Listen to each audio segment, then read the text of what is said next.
minsan. Okay, ako naman pala muna. Sige, ako naman din. Ay, hindi, baka may tanong ka muna din sa akin. Ako, tanong ko,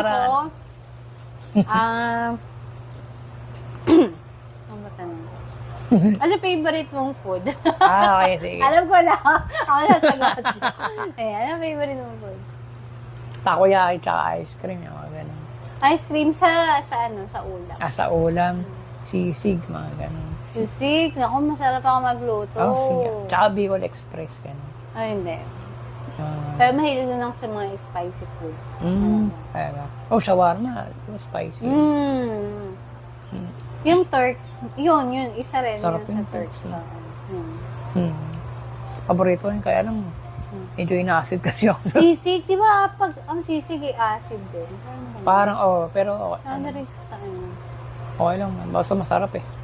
Bagay. Sarap kasi Pero kasi kapag tumatanda ka na, minsan, oo, siguro lang. Minsan limit na lang talaga eh. Oo nga eh. Pero masarap kasi yung bawal. So, dun sa trabaho mo, kamusta ka naman? Okay, ayun, sa work ko. Sige, kwento ko muna yung background ko, paano rin ako napasok dito sa company. Ito nga pala yung yung venue na staff house to eh. Staff house namin to eh. Sa company to eh. E di yun. Way back, 2011. Andi, sige. 2011, ang tagal na rin na. 2011. 14. Tama ba, 14? Basta yun. Calculate yun na lang, guys. Di yun, pinasok ako ng pinsan ko. Yan, si Kuya Romel, ganyan. Sabi niya, kumuha daw ako ng drafting course. Ganyan. Drafting, 1 year siya, guys. Vocational course siya ng architecture, ganyan. Tapos 1 year lang yun. Tapos, ayun, may certificate na. Tapos yun, pinasok niya na ako, ganyan. Tapos yun, simula nung pasaway na, hindi joke. Simula nung... Yalatan, no? Ganyan, tapos... first job ko kasi to. First job ko tong... So, until now? Oo. Ang tagal na. 2011, ganyan. Tapos 2025. Pero okay naman yung mga benefits niya? Oo, okay naman. May mga health card kami. Ganyan. Oh! SSS Pag-ibig, gano'n. How about yung vacation leave? Mga vacation leave, mga sick leave, gano'n. Okay naman. Standard check for 14 sick leave, 14 ang dami, vacation. parang yung mga company talaga ng mga malalaki. But yung Ganun din. ganun din. Kala ko. Ang dami. Ganun din. Ayun, tas okay naman yung mga vacation leave, sick leave. Tapos may mga yun din pag yung paternity leave tsaka sa iba, syempre hindi ko pa naman nararanasan. Ayan, ganun, maternity leave, ganyan. Okay din. Sa mga benefits. Kaya, ayun, may health card kami. Kaya minsan, okay din. Minsan, hindi na rin ako nag-isip ng gastos pag may sakit ako. Gusto ko magpa-check up. Kayo ba may Pero maganda na kasi may health card ka, dapat sinusulit mo kahit yung general check-up. Every year. Kasi napaka-importante na healthy ka talaga sa trabaho. Saka yung katawan mo, parang nalalaman mo talaga. Oo, para aware ka. Kasi talaga na healthy ka talaga eh. Kasi once na hindi ka healthy, lahat ng ipon mo, pag ikaw na hospital, zero yan. Kaya dapat alam mo kung healthy ka ba. Yeah, health is wealth then. Yes, exactly. Oo. Ayun na, tama kayo. Kahit na sobrang yaman mo, kung hindi ka naman healthy, doon lang din mapupunta eh. Totoo. Kaya napakaganda na inaalagaan mo talaga yung kalusugan. May pinapanood na akong podcast, yun na di ba, inaano nila yung financial, yung health, tsaka yung basta sa mind, ganun, intellectual, mo. Pero ang maganda nga talaga unahin, yung health para mas maganda yung progress. Oo, para long life talaga. Yeah, long life. Yes. Kasi minsan kahit na wala kang nararamdaman, bigla-bigla, di ba yung Di mo minsan alam, yung mga nagko-collapse na lang, na heart attack na pala, pero wala silang kasi nararamdaman. Kasi hindi mo makita yung symptoms. Oo, totoo. Yun yung tinatawag ng mga silent killer. Wow! Silent killer. Wow! Parang nasa medical na tayo. Talaga pag psychologist yung katabi ko eh. Sige, next question. Pero yan nga, tsaka yung work ko ngayon, talagang dream job ko siya. Talagang matagal ko na rin gustong, kasi nabakante rin ako siguro ilang years din, or 1 year mahigit, bago ako nagkaroon ng trabaho. Ito ba nga, ikikwento ko, ito nakakatawa to eh. Siyempre, nahihirapan din akong, bago ako pinasok ng pinsan ko, nag-apply muna. Parang, nahihirapan din talaga Ilang ako. taon ka nga pala nung nakuha mo tong dream job mo? Magkakalculate pa ako, 20. Ilan nga ba yun? Kasi, minus di 30 age, ano pala to? Age. Parang nasa 20s, ganun. 20, tansya ko, 24, 23, 24. 24. Ikaw ba, ilan taon ka nung 23. Wow, ay pa, Nakuha ko yung trabaho ko talaga. parehas pala tayo. Yun ba? Kala ko dedihado ako sa dedihado ako sa tanong Ayun. Tapos, Tapos nahirapan din talaga ako kasi nag-apply ako di AutoCAD operator, ganyan, yung dream job ko siya. Nagagawa ko naman yung pinagagawa nila. Hindi naman ako tinatawagan. Ewan ko, siguro, hindi ko alam bakit. Basta ganun. Tapos sa lahat, halos nagagawa ko naman. Tapos biglang napunta ako sa DMCI. Alam mo yung DMCI? Hindi ako, anong... Contractor siya eh. Kasi ganun. Malaking company siya eh. Pero nung time na yon, alam ko yun. nakikita mo siguro yun sa mga pag may kino-construct, diba? DMCI. DM Consunji, basta ganun. Tapos, yung medyo alam ko naman na malaking company siya, pero nung time na yun, dahil hilaw pa ako, hindi ko siya, alam na ganun pala siya kalaki. Hindi ko siya, dahil, wala na, apply na ako. Maraming gumagawa, marami silang ginagawa sa Makati. Hindi lang, Makati din talaga, madalas yung nakikita ko dyan. Ayun, apply ako, kapal na mukha ako eh, kasi, wala pa akong experience na to English, interview. Kalahin mo puta, English yung interview sa akin. Puta, tinagalog ko. Kasi, syempre, ang pangit naman kasi kung hindi naman kasi ako fluent mag-English. Siguro, kaya ko siguro sa chat. Pero pag personal, ang hirap din mami. Kasi minsan maglalagpan. Minsan kasi, may mga tao kasi na magaling sila sa written ng English, pero hindi sila masyadong sa verbal. Sa verbal. Pero naman, verbal sila, pero may sa English. Tama, ganun nga. So, doon ako napunta sa mahina sa verbal. Siyempre, alangan namang mag-English ako, ang pangat naman, di tinagalog ko na lang. Nagtagalog din yung yung interviewer. Siya nag-adjust. Ang kapal pa ng mukha ko. Hindi ko makakalimutan ko to kasi sa lahat ng in-applyan ko, yung DMCI lang yung company na tanggap kung hindi ako magtatanggap. Talaga grabe yung dito na. Tinanong ako kung gano'n kasi sa AutoCAD may 2D tsaka 3D. Yung 2D parang flat lang na Yung 3D kasi, parang nakikita mo na yung ginagawa ko. Yung mga bahay talaga na realistic na. Tapos, gano'n ka kagaling sa 2D 1 to 10? And gano'n ka kagaling, tinanong sa akin, gano'n ka kagaling sa 2D 1 to 10? Gano'n ka kagaling sa 3D 1 to 10? Kapal na mukha ako, sagot ko 9. Ilan na? Hindi mga ba? Pero kasi yung time na yun, talagang alam ko sa sarili ko na na 9 talaga ako. Kasi kaya ko naman talaga. Pero kasi, dahil hilaw pa ako, hindi ko pa alam na talagang sobrang lawak pala siya. Para siyang, kunyari, kung i-convert ko siya sa pagluluto. Kunyari, ikaw, marunong kang magluto. Kunyari, magaling ka magluto ng mga Pinoy foods. Adobo, sinigang.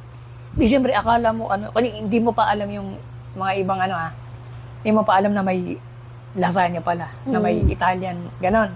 So, kunyari, tinanong ko, magaling ka ba magluto? Opo. Syempre, sasabihin mo, opo. Dahil nagagawa mo naman yung halos karamihan na so biglang papaglutuin ka ng pasta na, di ba? Pasta. Shit. Yun, parang ako eh. Kasi ang pinagawa sa akin, DMCI nga yun. So, pinatry talaga sa'yo? Pinatry sa akin. Nag-AutoCAD ako. Yan. Ang may bahay doon, tapos parang sabi, ibahin ko lang yung kasi yung outer, yung yung elevation, basta ganun yung ano, yung ano niya, yung exterior design. So kakaganda, ang ganda na nandun. DMCA yun, malamang. Sa kakagano, sabi ko, higitan ko to, kailangan ko higitan to, kasi kung hindi, baka pumalya ako. Sa kakaisip ko ng higitan yun, walang nangyari. Puta, walang nangyari. 3 hours yata ako nagbabad. Grabe, no, na mental block din talaga ako. No? Kasi wala, hilaw pa. Pero yun, lesson learned talaga doon. Sobrang lesson learned talagang sabi ko, shit.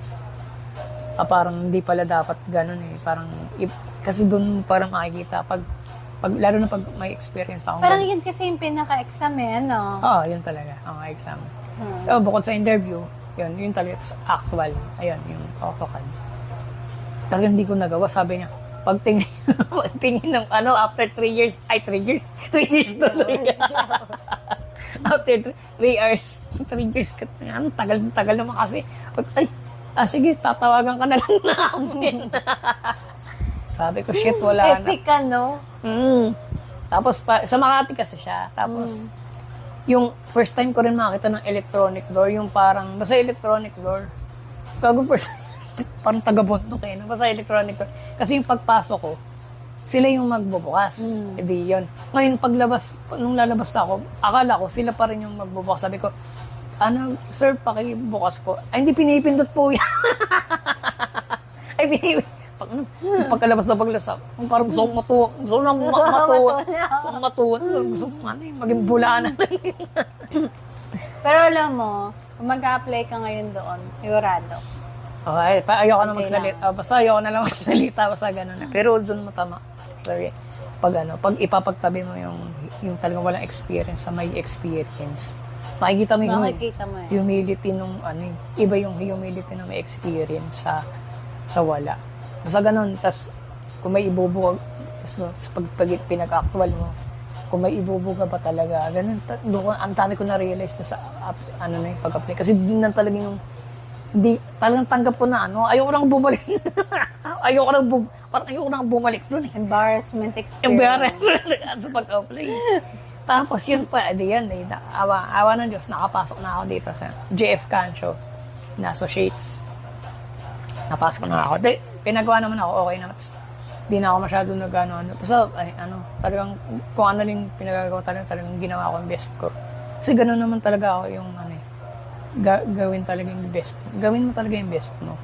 Lalo na pag-passion mo kasi, yun talaga. Pero, be thankful kasi talagang, kahit na yung wala ka pa totally na experience. Isa kasi sa mga pinagpapasalamat natin kapag yung inaccept tayo ng company.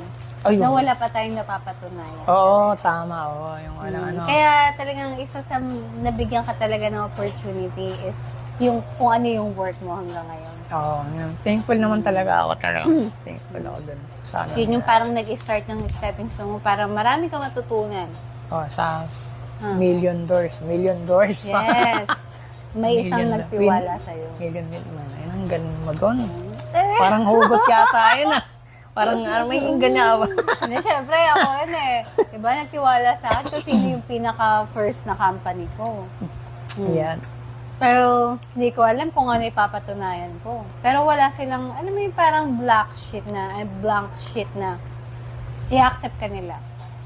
Pero parang question mark sa kanila, may mapapatunayan ba to pag pinasok ko? Pag pinasok ko sa company ko. Kaya talagang kaya napakalaking very grateful. Sarap grateful sa feeling Kaya para talagang gusto mong gawin yung best mo dun para makapag-ambag ka doon sa Parang utang na loob. Utang na loob. Ako naman kaya, yun nga, talagang ginagawa. Since, bukod sa talagang dream job ko siya, talagang ko yung yung gusto ko hindi sila mapapaya sa akin ganun talaga ang best ko. Although, medyo pasaway din talaga ako kasi talagang puro late ako Dati pa, kahit bago ako dito, hanggang ngayon yata. Hanggang ngayon Bago ka na, 2025 na. Tapos, binabawi ko siya sa work talaga. Pero yung napagalitan pa rin talaga ako nung parang head namin doon Sabi sa akin, kinausap ako kasi parang nakipag-inuman ako doon sa mga senior kasi inaya ko ng mga senior ko dati, inuman. Tapos, syempre, bilang bago, parang ang hirap tumanggi. Parang sa akin ganun. Dati, hindi pa ako marunong mag-say no, ganun. Hirap tumanggi, parang, sige, pakisama. Doon kami nag-inuman sa office. Tapos, putakat natin yun. Andito. Tapos, dati pa naman yun eh. Inaya ko. Tapos, parang na-late, dahil doon, dahil nakipag-inuman nga ako, na-late ako kinabukasan. Ang daming papasang projects. Pinagalitan. Pagkapasok, halika dito. Recroy, halika dito. Recroy kasi yung nickname ko eh. Sinasabi sa akin, sinermonan ako, sabi sa ang hindi ko malilimutang sabi, hindi ko kailangan ng magaling. Ang kailangan ko yung sumusunod. May point din naman. Tumupi nun eh. Sabi ko, babago na ako. Kasi syempre makakaingitan ka rin ng ibang ano. Saka kung ano talaga, syempre yung rules ng company, yun talaga ang susundin mo. Oo nga. Kaya, HR nga pala itong kausap ko, di ba? Di pala ako pwede mag-ganon, alam niya talaga yung ano, no? Talagang dapat. Pero sometimes kasi syempre, kung ano talaga yung rules ng company, kailangan talaga sumunod talaga. Para pala ako para tayo nag-ano ngayon, para tayo counseling. Counseling pala.